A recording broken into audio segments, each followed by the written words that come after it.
Well, once you have an idea about Plato's theory of the forms, then you can begin to delve a little bit more deeply into his thought.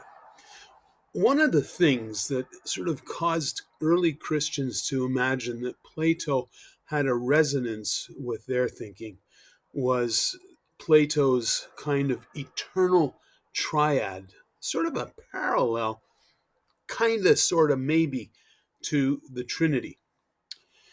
Just as the form is needed to explain the source of pure forms, then there's a former who's necessary to account for the existence of the universe of formed things. And then, of course, there's the need for a first mover to explain the existence of motion in a world that is imperfect. Since motion must start somewhere, then it begins with the supreme mover. So Plato imagined a triad including the forms, with the form of the good as the highest of the forms. And when each of the forms was perfectly reproduced, then, it's because something that is good has fully participated in the form of the good. For Plato, though, God was not this absolute form or this good, but in many ways, he speaks of God as the former, the demiurgos or demiurge, the artisan, if you will. The material universe was an eternal realm of chaos, just as there was an upper world of ideals, there was a material world of chaos. And both of these are eternally there in Plato's mind. But the demiurge, the artisan, is the one who brings order out of the chaos by modeling the physical world after the absolute unchanging forms in the world of ideals. And so the artisan is immortal by nature and works from a model, these forms, by necessity. Though he does not seem to be the maker of place and matter, he is the maker of time.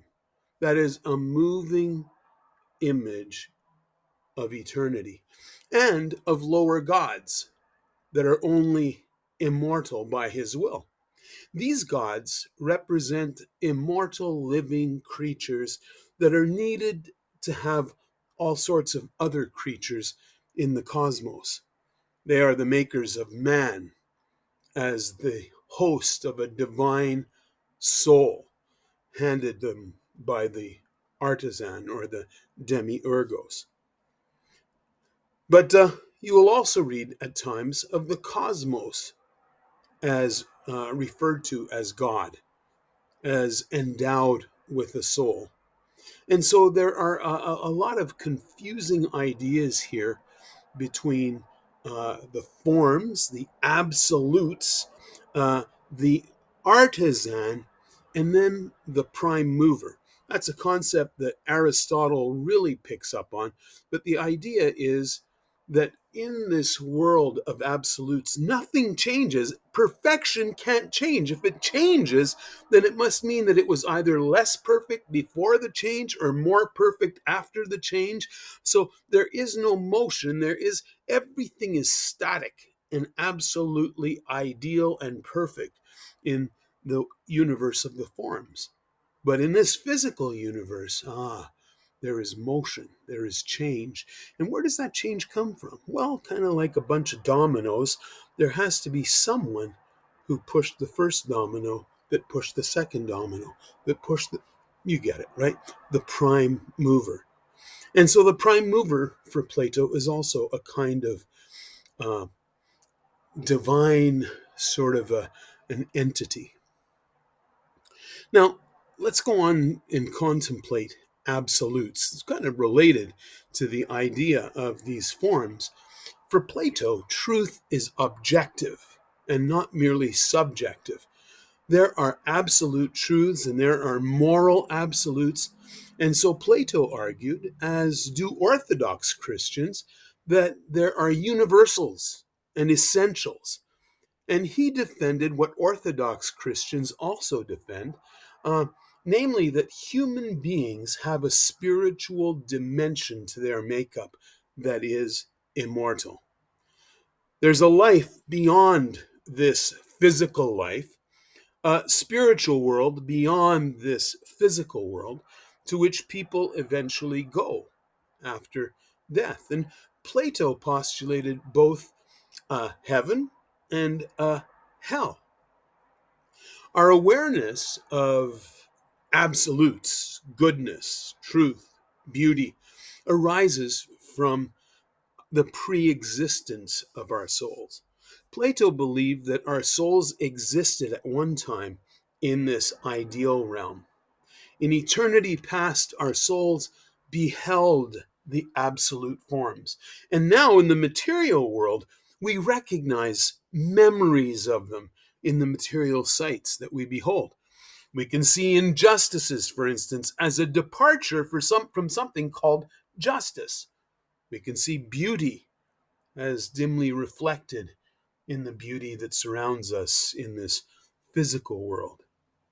For Plato, the material world is not evil, as it's going to become later in the world of the Gnostics. We'll talk about them in a while. But the material world is not evil for Plato so much as it is just less than the world of forms. He's capable of speaking of the soma as the sema of the soul. It's a bit of a pun. The soma, the body, is the tomb of the soul. And what's needed is an ultimate release from this physical world so that we can return to the world of spirituals and absolutes and ideals. In his laws, you will find what Plato deems the needed religion. The religion to ensure that the polis, the city, is able to maintain a moral and a spiritual trajectory. And basically, in Plato's ideas, men have to hold to three key tenets: that gods exist, that is, that the world is not a purely material thing, product of chance or of necessity. Secondly, that the gods care for the world. And thirdly, that they cannot be bought or corrupted by men's gifts or prayers. But then he makes clear that he does not pretend to give the last answer on such difficult questions. In it, you'll find also the root of Aristotle's theory of the unmoved mover. Whereas Plato is well aware of the limits of his own discourse, Aristotle wants to give more complete answers and thus takes literally what was for Plato only a partial insight into possible answers. And so Plato says this in the Timaeus: "If then Socrates, amid the many opinions about the gods and the generation of the universe, we are not able to give notions which are altogether and in every respect exact and consistent with one another, do not be surprised. Enough if we adduce probabilities as likely as any others, for we must remember that I, who am the speaker, and you, who are the judges, are only mortal men, and we ought to accept the tale which is probable and inquire no further." Now, even for a Christian, there's a lot of wisdom in what Plato says here. But what he's saying essentially is, I can't give complete answers on certain things, and so I'll give the answers that I can. Gerd van Riel, one of the readings that I have for you to do, says the following in Plato's Gods. This problem also underlies Plato's reluctance to give a straightforward and unproblematic description of matters divine. That is to say, Plato's hesitation in speaking about the gods is to be read within the framework of a definition of piety that does not allow him to hold self-conceited opinions about the gods. Suspension of judgment about the gods is thus not an expression of doubt or agnosticism, but rather an outcome of an intrinsically pious attitude. There are times when Christians might learn from this. That is, there are certain things that Scripture tells us, and it's pretty clear.